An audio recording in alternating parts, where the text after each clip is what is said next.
Bueno, buenas noches de nuevo. Muchas gracias por estar hoy acá nuevamente y con el deseo de estudiar acerca de las Escrituras, de poder escuchar qué es lo que Dios está tratando de decirnos a través de la epístola de Santiago, ¿sí? Y sé que puede sonar un poquito cansador siempre hacer como un repaso general al principio, pero es bueno para no desviarnos de la intención principal de Santiago, que es que seamos, o animarnos a ser personas íntegras, ¿no? Este, en ese sentido es que seamos coherentes con la fe que decimos creer, profesar, seguir, y con nuestras acciones, ¿no? Ya que decimos que somos cristianos o nos reconocemos, nos- como se diría ahora, no una palabra tan actual, nos autopercibimos como cristianos, como bueno, tenemos que llevar vidas acordes. Y la intención de Santiago en realidad es que nosotros a través bueno, de poder escucharlo, sobre todo escuchar a nuestro Dios a través de él, ¿no? Es que podamos examinarnos, ¿sí? Y podamos contrastar nuestras acciones con lo que es verdaderamente la voluntad de Dios, ¿no? Y en realidad lo que nos va a mostrar Santiago es que, bueno, nuestras acciones hablan mucho de qué hay dentro nuestro, ¿no? Entonces va a decir que, por ejemplo, una fe sin obras no es una fe verdadera, ¿sí? O es una fe vacía, ¿sí? Entonces, básicamente lo que nos está diciendo, si nosotros tuviéramos una fe genuina, una fe sincera, sería evidente a través de nuestras obras, ¿sí? Lo que no está diciendo es, bueno, ustedes tienen que hacer obras aún no teniendo una fe genuina, ¿no? Sino que lo que está tratando de animarnos es a que tengamos una fe genuina, ¿sí? Que haya realmente un cambio dentro de nosotros, que las acciones que evidencian esa fe que tenemos realmente salgan de una forma sincera de nuestro corazón, ¿sí? Por eso es que habla de esos dos tipos de fe, esa fe que es sin obra, que es vana, que está muerta, que es inútil, que es improductiva, y la fe genuina, que es la fe evidenciada por las obras, al igual que la sabiduría, ¿no? La sabiduría que proviene de lo alto es ante todo pura, ¿no? Viene del Señor, es pacífica, es paciente, es amorosa, mientras que la fe que no proviene de lo alto es humana, es terrenal, es diabólica. ¿Sí? Entonces lo que nos está animando Santiago, más que a cambiar nuestras obras, es a dejar que Dios obre en nosotros, ¿no? Y que al Dios obrar en nosotros, ¿sí? Nosotros vamos a saber que eso es cierto cuando eso se haga evidente en nuestras obras de justicia, en nuestras obras de amor para con los demás, ¿sí? Una persona que hace acepción de personas, ¿sí? Aquel que atiende bien al rico y desprecia al pobre, evidentemente, como, bueno, no está dando muestra de una fe genuina, ¿no? Aquel que este, da rienda suelta a su lengua también, aquel que sabe de algún hermano que está pasando por necesidad y no hace nada por ayudarlo lo mismo, ¿no? Y bueno, precisamente lo que nosotros vimos, bueno, también, bueno, sí nombramos lo de la lengua recién, pero lo último que nosotros vimos en el capítulo 4, bueno, es que él nos decía de dónde nacen las contiendas, los conflictos, las guerras entre nosotros. Y bueno, la conclusión es que nacen de nosotros mismos, de nuestros propios malos deseos, de los celos amargos, de las envidias, de las contiendas, ¿sí? De ese deseo por sobreponernos sobre los demás, ¿sí? Un sentir diferente al de Filipenses, el cual nos anima a este, no considerarnos superiores a los demás, sino más bien cómo considerarnos como siervos de los demás, ¿sí? Y a donde va a llegar en los últimos tres versículos, perdón, sí, tres versículos que leímos, ¿sí? Vamos a leer el capítulo 4 ahora, versículos del 7 al 9, dice, someteos pues a Dios, resistid al diablo y él huirá de vosotros, acercaos a Dios y él se acercará a vosotros. Pecadores, limpiad las manos y vosotros, los de doble ánimo, purificad vuestros corazones. Afligíos y lamentad y llorad, vuestra risa se convertirá en lloro y vuestro gozo en tristeza. Humillaos delante del Señor y él los exaltará. ¿Sí? Nosotros habíamos dicho que el libro de Santiago, o la epístola de Santiago, se toma de dos grandes fuentes, ¿no? Parece que hay dos grandes fuentes que nutren el mensaje de Santiago, ¿sí? No sé si recuerdan cuáles eran esas dos, pero habíamos dicho que, bueno, uno son los proverbios y el otro es el mensaje de Jesús, más puntualmente el sermón del monte, ¿no? O el sermón de la montaña, como quieran llamarlo. Y la idea precisamente de sabiduría, ¿ustedes recuerdan cuál es la idea de sabiduría de Proverbios? Por ejemplo, Proverbios creo que es 1.7, no sé si alguien se lo acuerda de memoria o si lo quiere buscar. Pueden abrir los micrófonos.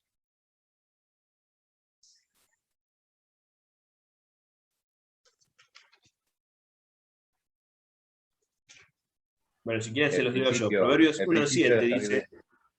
Perdón, ¿alguien iba a leer? Sí, el Dani, principio de dale. la sabiduría es el temor de Jehová.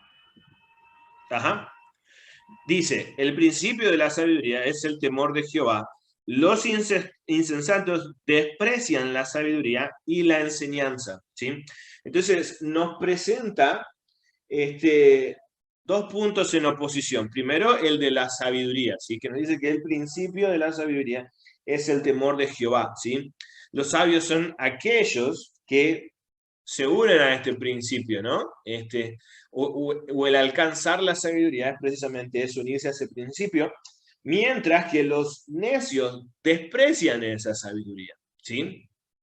Y estos últimos versículos que leímos del capítulo 4 parecen estar en sintonía con estos mismos que estamos leyendo en Proverbios, ¿sí? Cuando Santiago nos dice que debemos humillarnos delante del Señor, en la misma posición de la que nos habla en Proverbios capítulo 1, ¿no? Cuando habla de temor, no es un temor de tener miedo, ¿sí? Algún día podríamos hablar en mayor profundidad sobre la santidad de Dios y precisamente nuestro temor delante de la santidad de Dios. Pero básicamente no es, bueno, tener miedo porque si hago las cosas mal, Dios me va a castigar o porque voy a sufrir consecuencias extremadamente profundas, sino que es el de reconocernos frente a Dios, ¿sí? El de, al ver a Dios en su grandeza, reconocer que Él es Dios, ¿sí? Con todo lo que eso significa, y al reconocer que Él es Dios, reconocer quién soy yo, ¿sí?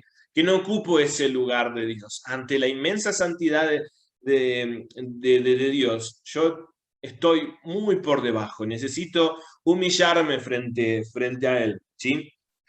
Es por eso que cuando leíamos la vez pasada, en el capítulo 4, Santiago dice que Dios se resiste a los soberbios, ¿sí? A aquellos que creen que están al mismo nivel de Dios o por encima de Dios, aquellos que no pueden escuchar de Dios, aquellos que no eligen, como dice el versículo 7, someterse a Dios, ¿no? Entonces, bueno, la idea acá es presentarse ante Dios humillados, reconociendo que Él es Dios y que nosotros somos sus hijos, sus siervos, ¿sí? Eso es una posición humilde frente a Dios, ¿sí? Y básicamente gran parte de la idea de estos últimos pasajes que estuvimos leyendo tiene que ver con eso, ¿no? ¿Por qué surgen los conflictos entre nosotros? Bueno, por nuestra soberbia, ¿sí? Por nuestra jactancia, por nuestro orgullo, por el hecho de querer ser más que los demás, ¿sí? Por no estar sometido a Dios y no estar sometido a Dios en su voluntad, ¿sí? Vamos a hablar hoy acerca de la ley de Dios, de cuál es esa ley de Dios y cómo someternos a ella, ¿sí? Pero muchos de los conflictos, ¿sí? Y muchas de las cosas que critica Santiago, ¿sí? Nacen precisamente de un corazón o de una personalidad soberbia, arrogante, orgullosa, jactanciosa, y no la de una persona humillada y entregada y sometida a Dios, ¿no? Así que con esta idea vamos a comenzar a leer los pasajes que nos quedan. Hoy vamos a tratar de leer desde el versículo 11 hasta el 16, perdón, hasta el 17 inclusive, pero vamos a leer en dos partes. La primera parte va a ser los versículos 11 y 12. Si algún voluntario quiere leerlo, con cualquier versión está bien. Versículos 11 y 12 del capítulo 4 de Santiago.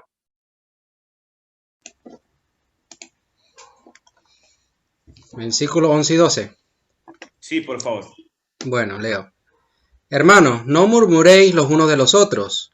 El que murmura del hermano y juzga a su hermano, murmura de la ley y juzga a la ley. Pero si tú juzgas a la ley, no eres sacerdote de la ley, sino juez. Uno solo es dador de la ley, que puede salvar y perder. Pero tú, ¿quién eres para que juzgue a otro? Bien, la escritura está repetidamente habla acerca de ideas como estas, ¿no? Incluso, bueno, Santiago no es la primera vez que nos habla de qué, de la lengua, ¿no? Del hablar en contra de otros, ¿sí? Ya lo había hecho en el capítulo 3. Y bueno, en realidad, en general, el libro de Santiago tiene como esta idea, ¿no? La de las palabras, ¿sí?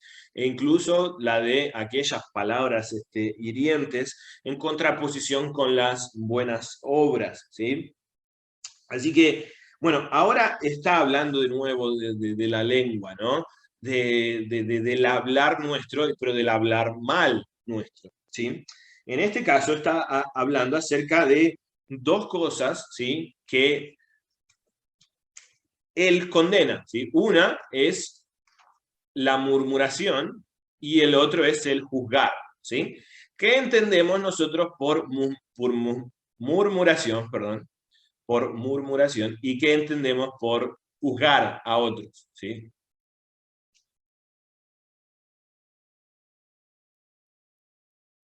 Pueden abrir los micrófonos y comentar.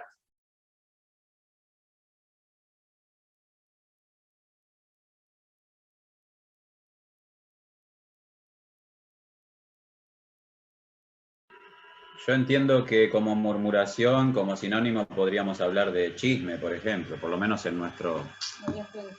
o hablar por detrás, como dice Ananías, acá al lado mío.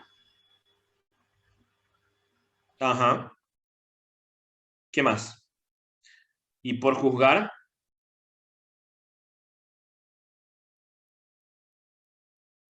Decirlo, a ver. Dice Ananías que es, ¿cómo? Decir, ¿cómo es? Decir algo de otra persona de lo que uno no está seguro. Muy bien, interesante. ¿Todos concordamos más o menos con la idea de Ananías, la de decir algo de alguien sin estar seguro de eso? No. Por lo menos el juzgar es como tratar de emitir una sentencia sobre algo, ¿no? Formar juicio, opinión sobre algo. No necesariamente no tiene que estar seguro, puede ser evidenciando algo, ¿no? Porque el juez hace ese papel, recaba ponte evidencia y juzga y dicta la sentencia. En cuanto a murmurar, básicamente es hablar mal o tener queja de algo, ¿verdad? Cuando la persona no está presente. pudiera decirse así, de esa forma, no sé. Bueno, la idea de murmuración es mucho más sencilla, ¿no? Creo que todos coincidimos más o menos en lo mismo. Es en el hecho de, bueno, hablar mal de algún otro, ¿sí? Cuando ese otro no está, ¿sí? Y como dijo Dani, capaz nosotros podríamos encerrarlo hoy en la idea del chisme, ¿sí? Es el hecho de andar contando solamente por contar y contar cosas negativas de los demás, ¿no? Como lo que nosotros entendemos bien como chisme. Hay varios proverbios, creo que hay uno en el capítulo 18, pero voy a leerles el que está en el capítulo 16. En el versículo 28 dice: el hombre perverso provoca contiendas, el chismoso separa a los mejores amigos, ¿sí? Es decir, que el hablar mal, el andar de murmuraciones, el hablar de otro que no está presente, sobre cosas que no tienen sentido hablar, ¿sí?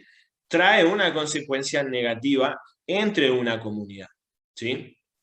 Generan divisiones, generan contiendas, ¿sí? Y no nacen de un buen corazón, digamos, o no tienen un buen nacimiento, sino no es que nacen de un deseo o sincero, puro, o de una motivación pura y llena de amor, sino que precisamente nacen de los malos deseos, ¿no? De los celos amargos, del egoísmo, de la envidia, ¿sí? Y en cuanto al juzgar, ¿sí? Para nosotros juzgar tiene un significado más similar al que dijo Richard, ¿no? Al de el emitir juicio, ¿sí?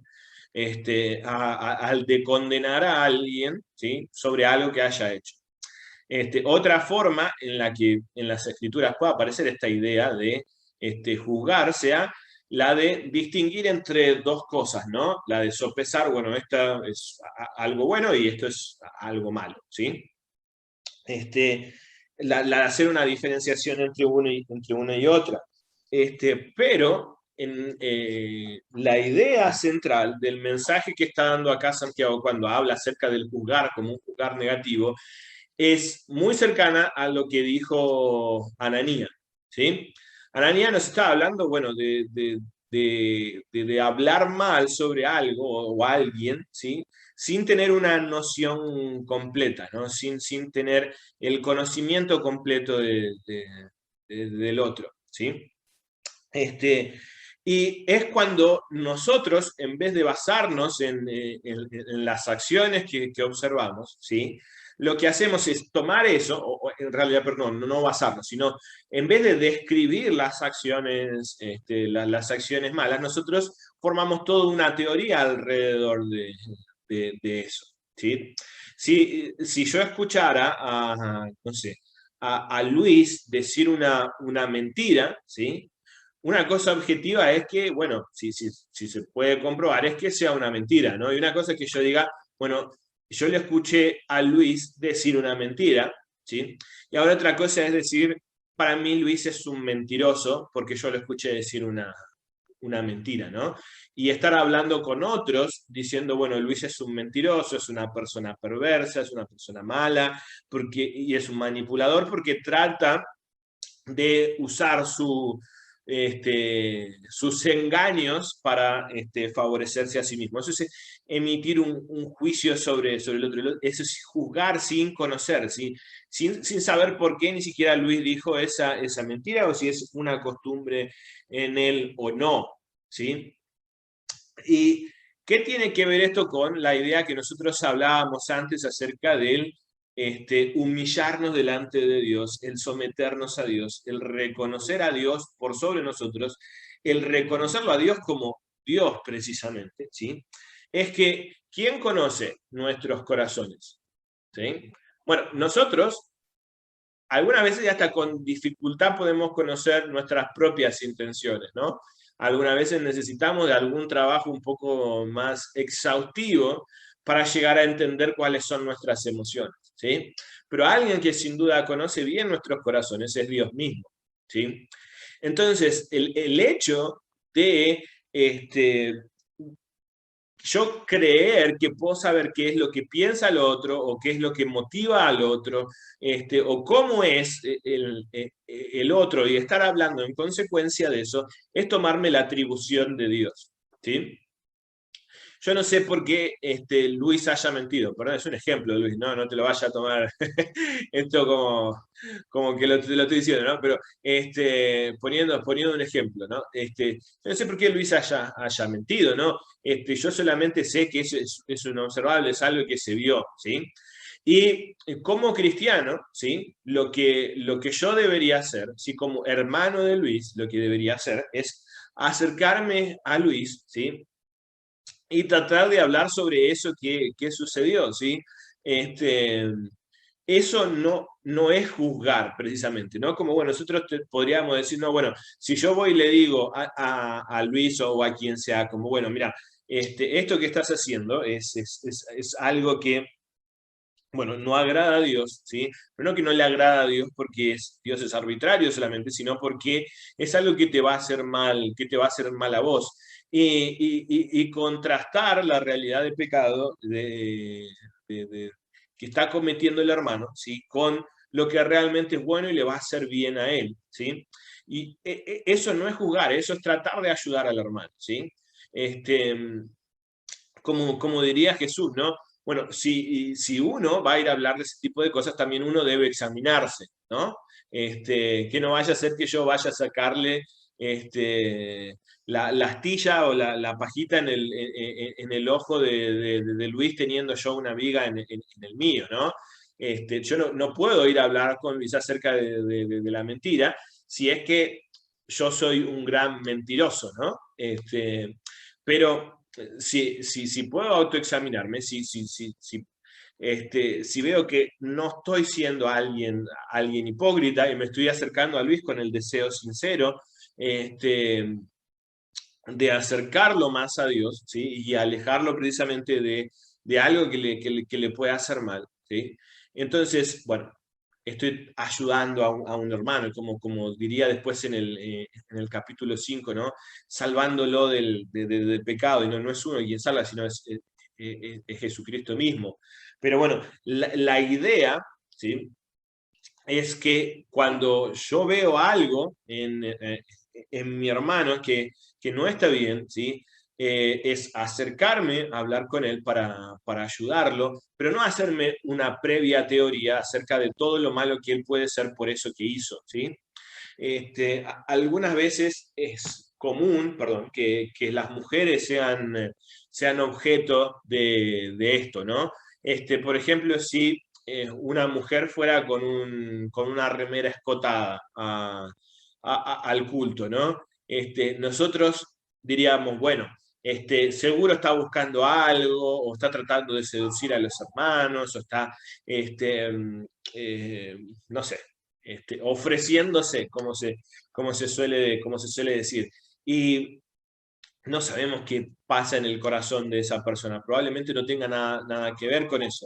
Lo que no significa que podamos hablar con la persona y tratar de comentarle. Bueno, no, lo importante es que vos puedas mostrar que es a Dios en tu vida, y no que eh, estés tratando perdón, o que la atención se vaya a otro lado, ¿no? Por la ropa que usás. ¿Sí? Eso iría tanto para hombres como para mujeres, pero en nuestra idea principal siempre es pensar, bueno, ¿por qué lo está haciendo? Seguro quiere algo, seguro esto, y eso es juzgar al otro, eso es condenar al otro, ¿sí?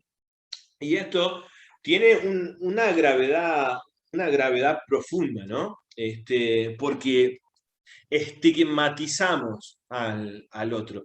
Le ponemos una carga que ni siquiera Dios mismo quiere que tengan esas personas, ¿sí?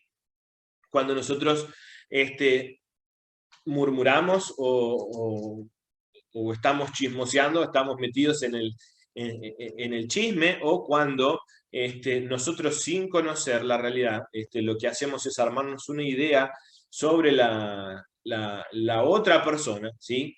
le estamos cargando con algo que es terrible, porque lo estamos llevando a un plano más general, ¿sí? Lo estamos llevando a un plano más público, ¿sí? En el cual decimos, bueno, fulanito es un pecador por tal y tal y tal, tal cosa, ¿no?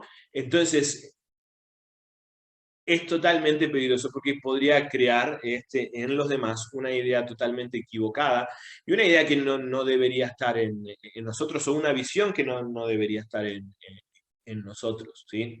Nosotros sí debemos acercarnos al hermano que está en una situación compleja, si tal vez está, si vemos que está en pecado, y para tratar de ayudarlo a poder salir de eso, ¿sí? Pero no para hundirlo más, generando una visión en las otras personas, ¿sí? Que es estigmatizante y negativa sobre el hermano. Eso es condenarlo, ¿sí? Eso ya es juzgarlo, eso es ya tirar todas las piedras que nosotros teníamos sobre él, ¿sí? Y dice, el que murmura del hermano y juzga a su hermano, murmura de la ley y juzga a la ley. Pero si tú juzgas a la ley, no eres hacedor de la ley, sino juez, ¿sí? No sé si alguien puede buscar por ahí, Primera de Juan, capítulo 4, versículo 20, y otro en el mismo libro, en Primera de Juan, versículos 2 y 10, ¿sí? Apilados voluntarios. Uno aquí, si puede leer Primera de Juan 4, 20, y el otro Primera de Juan 2, 10 y 11.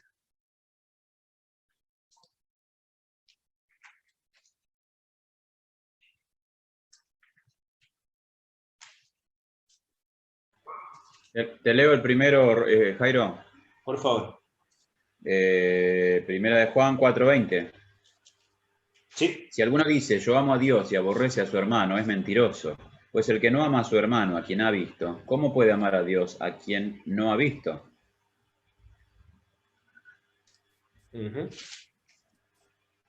¿Leí bien la última parte? Pues el que no ama a su hermano, a quien ha visto, ¿cómo puede amar a Dios a quien no ha visto? ¿Querés leer vos si lo tenés ahí nomás a 1 Juan 2, 10 y 11?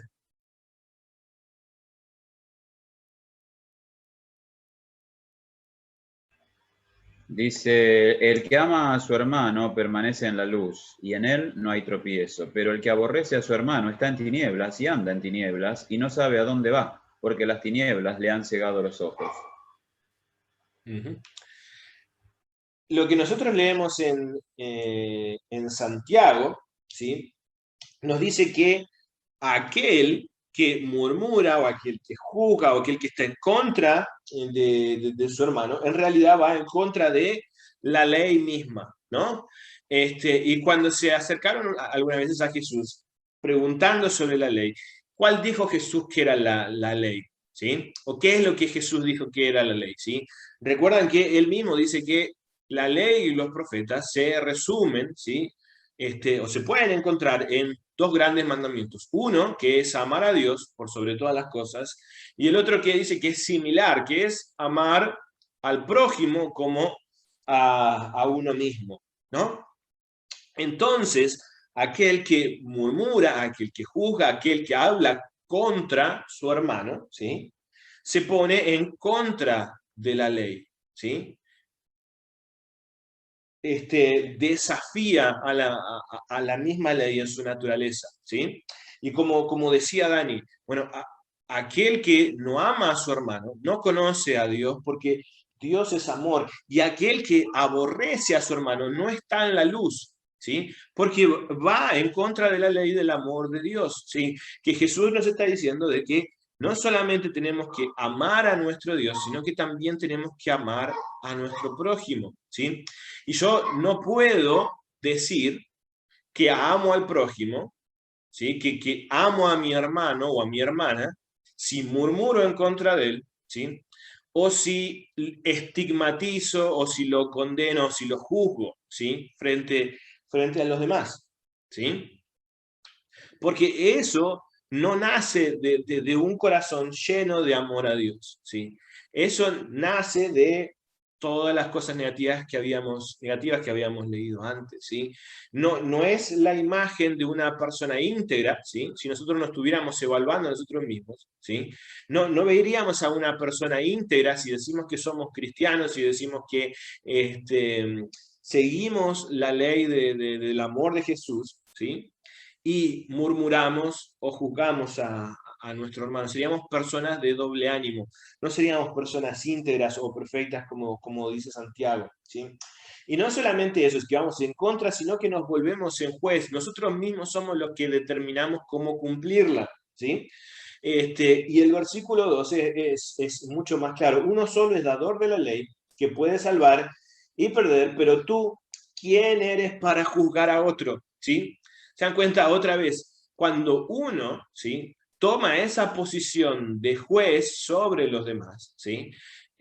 O cuando alguno se encuentra en el chisme en contra de otros, cuando uno habla en contra de su hermano, ¿sí?, toma una posición que no le corresponde en absolutamente para nada, ¿sí?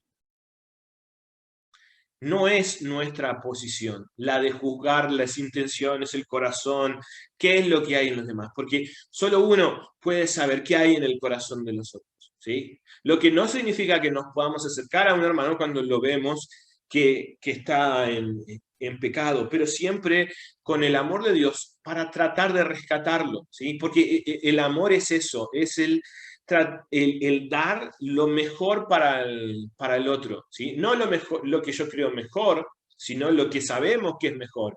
Y sabemos que no hay nada mejor para cualquiera de nosotros que no sea Dios mismo, ¿sí? Como diría el Salmo, ¿no? Que no existe ningún otro bien para nosotros que esté fuera de Dios, ¿sí? Entonces, lo que nosotros queremos buscar para nuestros hermanos, cuando decimos que los amamos, es acercarlos a Dios y no cargarlos con una mochila que ni siquiera nosotros podemos soportar, ¿sí?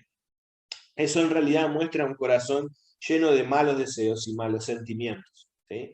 Entonces, la idea en este punto es la de no ocupar un papel que a nosotros no nos corresponde, no ponernos sobre jueces ni de la ley, del amor de Jesús, ni de los demás, ¿sí?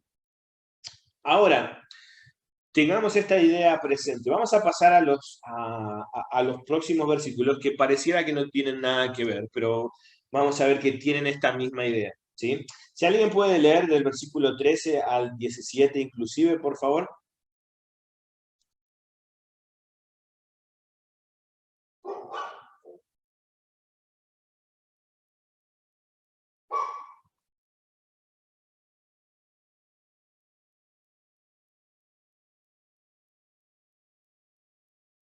Santiago 4, versículo 13 al 17. Leo, Jairo, vamos ahora a lo que decís: hoy y mañana iremos a tal ciudad y estaremos allá un año y traficaremos y ganaremos, cuando no sabéis lo que será mañana, porque ¿qué es vuestra vida? Ciertamente es neblina que se aparece por un poco de tiempo y luego se desvanece, en lugar de lo cual deberíais decir: si el Señor quiere, viviremos y haremos esto o aquello. Pero ahora os jactáis en vuestras soberbias. Toda jactancia semejante es mala. Y al que sabe hacer lo bueno y no lo hace, le es pecado. Ajá. Bien, Santiago nos va a presentar en esta idea. Bueno, recordemos que Santiago les está escribiendo a las personas que están dispersas, muy probablemente en su mayoría judíos cristianos, ¿sí? Algunos creen que serían las personas que fueron dispersadas o perseguidas en la persecución que comenzó después de la muerte de Juan, ¿sí? No sabemos a ciencia cierta si es así o no, si era mayoritariamente judíos o no, podemos presumir que era así. Pero al parecer muchos de ellos se habían dedicado al comercio, ¿sí? Y acá Santiago le está hablando a comerciantes, ¿sí? Y dice: veamos ahora, los que decís, hoy y mañana iremos a tal ciudad y estaremos allá un año y traficaremos y ganaremos, cuando no sabéis lo que será mañana, ¿sí? La idea de estas personas era ya empezar a planificar, ¿sí? No sobre cualquier cosa, ¿sí? Esto es una idea que tenemos que tener presente, que en ningún momento Santiago está condenando la planificación, ¿sí? Santiago no está condenando o poniendo en una visión negativa la planificación o la organización, ¿sí? Sino lo que está revelando acá es que parece una práctica que algunos de ellos podían tener, que los comerciantes lo que hacían era pensar que el futuro lo podían condicionar ellos, pero ¿un futuro para qué?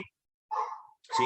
Un futuro para hacerse de ganancias para ellos mismos. Perdón, el perro este que está ladrando me está desconcentrando un montón. Pero lo que quiere decir Santiago acá, ¿sí? Es que ellos creían que eran los dueños del futuro, ¿sí? Que ellos podían estructurar su vida de tal forma, ¿sí? Que sabrían qué es lo que va a pasar, ¿sí?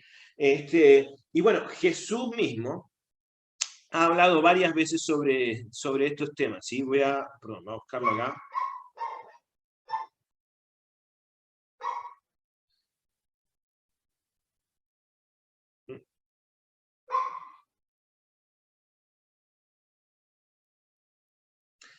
Lucas capítulo 12, versículos 20, 21 dice, pero Dios le dijo, necio, Bueno, vamos a leer un poquito antes, ¿no? A ver, un segundito.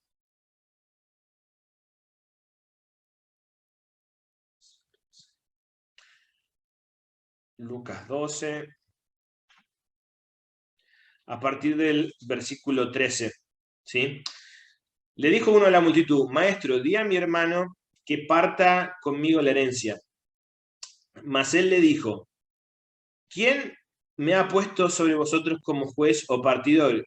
Y les dijo, mirad, guardaos de toda avaricia, porque la vida del hombre no consiste en la abundancia de los bienes que posee. También se refirió a una parábola diciendo, la heredad de un hombre rico había producido mucho. Y él pensaba dentro de sí diciendo, ¿qué haré? Porque no tengo dónde guardar mis frutos. Y dijo, esto haré, derribaré mis graneros y los edificaré mayores y guardaré todos mis frutos y mis bienes. Y diré a mi alma, diré a mi alma, alma, muchos bienes has guardado para muchos años. Repósate, come, bebe, regocíjate. Pero Dios le dijo, necio, esta noche vienen a pedirte tu alma, y lo que has provisto, ¿de quién será? Y así es el que hace para sí tesoro y no es rico para con Dios, ¿sí? Es esta misma idea, ¿no? Ellos creían que podían asegurarse su futuro, ¿sí? Que eran los dueños y los señores de su futuro, ¿sí? Pero de un futuro provechoso solo para ellos, ¿sí? Un futuro que servía o que era autogratificante nada más, ¿sí? No estaban pensando en la idea de a futuro servir a Dios, ¿sí? Sino que ellos querían determinar ese futuro en base a la acumulación de sus propias ganancias, ¿sí? Y ninguno de nosotros es dueño del futuro, no sabemos qué va a pasar, ¿sí? No sabemos qué va a pasar mañana. Imagínense las personas a mitad del 2019, ¿sí? Los negociantes, ¿cuántas personas habrán abierto un negocio a mitad del 2019 o a fines del 2019, ¿sí? Pensando que el 2020 sería un año augurioso para todos, ¿sí? Y en realidad de la nada apareció una pandemia que hasta ahora nos tiene ahí en vilo, ¿no? Y nos tiene limitados en muchas cosas, ¿sí? No somos dueños del futuro, ¿sí? Por más que trabajemos y hagamos lo que hagamos, no sabemos qué va a pasar, no sabemos lo que va a pasar de acá a una hora, no sabemos qué es lo que va a pasar de acá a un minuto. Jesús mismo en el Sermón del Monte, en el capítulo 6 de Mateo, decía que no podemos hacer nada ni siquiera para agregar un cabello a nuestra cabeza, ¿no? Entonces que tampoco deberíamos preocuparnos por qué vamos a comer, por qué vamos a beber, sino poder descansar en Él, en un Padre que quiere darnos lo mejor a nosotros, ¿sí? Que quiere darnos aquello que necesitamos, ¿sí? Entonces, las actitudes, ¿sí? las obras que tenían estas personas mostraban que no tenían una fe genuina. Lo que se veía de ellos es que en sus palabras no consideraban ni siquiera en un momento qué es lo que podría pasar a futuro, más que lo que ellos tenían programado. No reconocían a futuro la soberanía de Dios. No reconocían a aquel Dios al que le pertenece el futuro, al que le pertenece todo el tiempo. ¿Sí? Y él dice, este es un pasaje que algunas veces se puede malinterpretar. Dice, versículo 15, en lugar de lo cual deberías decir, si el Señor quiere, viviremos y haremos esto o aquello. ¿Sí? Santiago no está dando un mandamiento acá sobre algo que deberíamos hacer. ¿Sí? No nos está ordenando que nosotros tengamos una especie de fórmula que decir para hablar acerca del futuro. ¿Sí? Porque no está en la mente de Santiago decir que ellos deberían usar estas palabras, como, bueno, hoy y mañana iremos a tal ciudad y estaremos allá un año y traficaremos y ganaremos, ¿sí? Si Dios quiere. ¿Sí? Eso no, el decir si Dios quiere, no modifica lo anterior. ¿Sí? No modifica esa idea de enriquecernos para nosotros mismos. ¿Sí? No identifica a qué yo quiero dedicar, no cambia aquel deseo del que yo quiero aprovisionarme para el día de mañana, ¿sí? O mi deseo de querer aprovisionarme para el día de mañana. ¿Sí? Lo que está queriendo decir Santiago es que nosotros tenemos que reconocer que el futuro le pertenece al Señor y es nuestra labor servirle a Él, no servirnos a nosotros mismos. ¿Sí? Por favor, hermanos, no caigamos en esto de creer que esto va a ser una fórmula que va a salvar lo anterior. ¿Sí? No porque si nosotros decimos, bueno, mañana voy a dedicarme a mi negocio todo el día y voy a tratar de juntar todo lo que pueda para poder salvar el mes o para poder salvar el año, así ya después estoy más tranquilo, si Dios quiere, y volví cristiano mi deseo anterior, ¿sí? O volví piadoso mi deseo anterior, ¿sí? Sino a lo que nos está animando Santiago acá, ¿sí? Es que cambie lo que hay en nuestro corazón, ¿sí? A nuestro deseo de servir a Dios, ¿sí? Y reconocer como siervos suyos que el futuro le pertenece a Él, ¿sí? Y que mientras Dios me dé vida, ¿sí? Mientras Dios me permita estar acá, yo quiero servirle a Él, no quiero servirme a mí mismo, ¿sí? Lamentablemente es en un pozo en el que caen muchos, incluso personas cristianas, que son comerciantes, ¿sí? Que viven para su negocio, que su vida está dedicada a su negocio, ¿sí? Que está dedicada en el aprovisionarse, en el de juntar o para comprarme algo o para o solamente para asegurarme el futuro, ¿sí? Sin pensar cómo puedo servir a Dios y cómo puedo servir a los demás con mi tiempo, cómo puedo servir a los demás en el lugar en el que estoy, ¿sí? Y cómo puedo ser de bendición para los otros, ¿sí? Nosotros podemos tener, ojo, la tendencia a no estar enfocados en qué hay en nuestros corazones por estar pensando solamente en cómo podemos cristianizar las cosas, ¿no? Porque incluso es un error caer en esa posibilidad, como se lo conoce ahora, esa positividad, tóxica, ¿no? Hoy hay muchas personas que nos hablan de que si nosotros queremos algo, tenemos que imaginarnos haciendo eso, ¿no? Dani, ¿querés un coche? Imagínate manejando el coche que vos querés, ¿sí? Bueno, Servando, que ahí lo veo conectado, Servando, querés ese nuevo trabajo, que bueno, gracias a Dios ya empezó, ¿no? Pero vos querés ese nuevo trabajo, imagínate en ese lugar, ¿sí? Pero pensalo bien, ¿sí? Imagínate ahí sentado en tu escritorio, con tu computadora, con todas las cosas que querés. Dani, imagínate el modelo de auto que querés, ¿no? Pensá en ese auto, imagínate sentado ahí, imagínate que le vas a tener que poner un almohadoncito para elevarte un poquito. No, mentira. Imagínate todo el escenario completo, ¿sí? Y la idea de eso es que con esa mentalidad positiva, ¿sí? Vos lo vas a traer porque vas a hacer todo lo necesario para poder tenerlo, ¿sí? Y otra vez, alguna vez nosotros pensamos así con la fe, ¿no? Yo he escuchado un montón de veces, bueno, si Dios quiere y Dios va a querer, ¿sí? Tal cosa, porque sabemos que es algo bueno, que es algo de esto, no sé.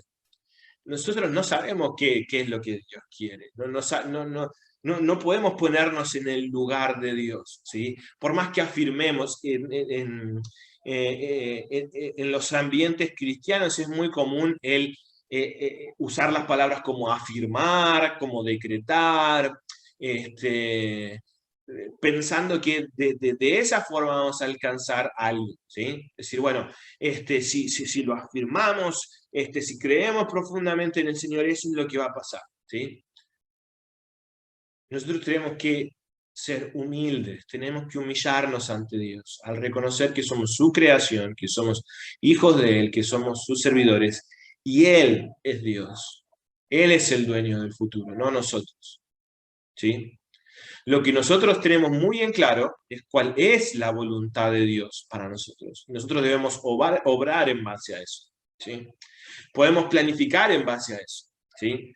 Podemos tratar de pensar cómo servir a Dios de acá en adelante, ¿sí? Como diría Josué, ¿no? Por mi parte, mi casa y yo, por nuestra parte, mi casa y yo serviremos a nuestro Señor, ¿sí? Mientras que tenga la posibilidad de hacerlo, voy a hacerlo. Ahora, ¿qué va a pasar en el futuro? De acá, dentro de muy poco, de acá, dentro de una hora, de acá un día, un año, no sé, a lo que sea, no lo sabemos. Eso le corresponde solamente a Dios. Y el querer nosotros tomar ese lugar es usurpar un lugar que no nos corresponde. Y es ponernos en una posición soberbia, no humillada ante Dios, no temerosa ante Dios, ¿sí? Y nosotros que lo sabemos ahora, ¿sí? Nosotros que deberíamos reconocer a Dios como soberano de todas las cosas, ¿sí? Ahora que nosotros sabemos cuál es la voluntad de Dios, obrar contrariamente a eso, ¿sí? O no hacer las cosas como, no hacer el bien, como diría Santiago, ¿sí? Se nos es contado como pecado, versículo 17, y al que sabe hacer lo que es bueno y no lo hace, le es pecado, ¿sí? Y no es que esto es un pecado, sino que la idea de Santiago de pecado es que aquel que sabe hacer lo bueno y no obra conforme a eso es pecado, ¿sí? No es uno de los pecados, no es, bueno, el que sabe hacer lo bueno y no lo hace es pecado, el que miente es pecado, el que es otro pecado, el que roba está cometiendo otro pecado, no. La idea de Santiago del pecado, así como por ejemplo en otros lados, es como la de fallar al blanco, ¿no? O la de la transgresión de la ley de Dios. La idea de pecado de Santiago es que ahora que nosotros sabemos qué es lo que le agrada a Dios y no lo hacemos, ¿sí? Cuando vivimos vidas distraídas, cuando vivimos vidas indiferentes, ¿sí? En el contexto más puntual de Santiago, ¿sí? Es que cuando nosotros sabemos que el futuro le corresponde solo a Dios, ¿sí? Nosotros querramos determinar ese futuro, ¿sí? Pero esto no excluye todo lo demás que dice Santiago, ¿sí? Cuando nosotros conocemos a Dios, conocemos su ley y no obramos conforme a ella, eso es pecado. Cuando no amamos a nuestros hermanos, eso es pecado, ¿sí? Entonces, la idea en estos dos pasajes que leímos de Santiago, ¿sí? Es que es pensar en la sabiduría como nos enseña Proverbios, ¿sí? El principio de la sabiduría es el temor de Dios. Es humillarnos delante de Dios, es someternos a Él, a que Él es el juez, a que Él es quien da la ley, ¿sí? No nosotros, no es nuestra posición la de juzgar ni murmurar en contra de los hermanos, y no es nuestra posición determinar qué es o cómo va a ser el futuro. Eso le corresponde solamente a Dios. Acerquémonos a nuestro Padre Celestial, humillados y sometidos a su voluntad, reconociendo que Él es Dios y nosotros somos sus hijos, ¿sí? Que solo en Él podemos encontrar sabiduría y en nadie más, ¿sí? Hermanos, muchísimas gracias y que Dios los bendiga.